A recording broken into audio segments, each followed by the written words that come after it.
uruhare rwa private sector no kuvuga ngo nishoramari nibashore muri izo ngufu zigarura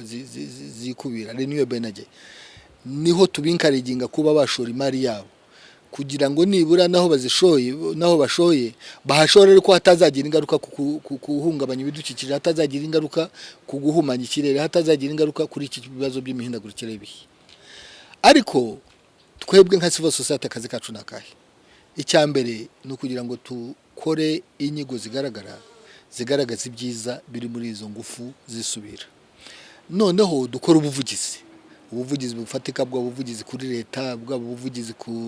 kuri private sector kubikorera ndetse n'ubuvugizi kubatera nkunga kugira ngo nutera inkunga atera inkunga hakwiye kwitera na leta ikora imishinga aho kwiye kuyikora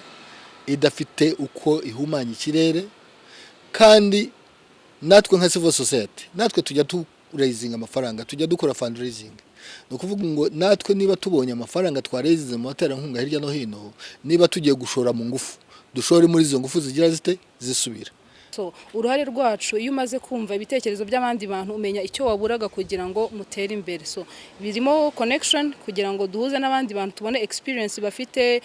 harimo abamaze kugera ku rwego tutarageraho so ndatekereza birimo uruhare rwacu ni rwiza tuzabehereka ibyo dufite badafite ariko nabo bazatwereka ku byo bafite tutarageraho kubera ko ari biogaze twe dukora kuri biogaze iri affordable irahendutse kurusha isanzwe ko twego tuyikora mu myanda itaduhenze so bisa nkaho twebwe iyacu irahendutse ku yabo ko nk'igiciro cyacu twa predictinze ko kizaba kiri ku 160 mu gihe igiciro gisanzwe ku kiro kimwe cya gaze mu gihe igiciro gisanzwe kigeze ku 1300 na hafi 1400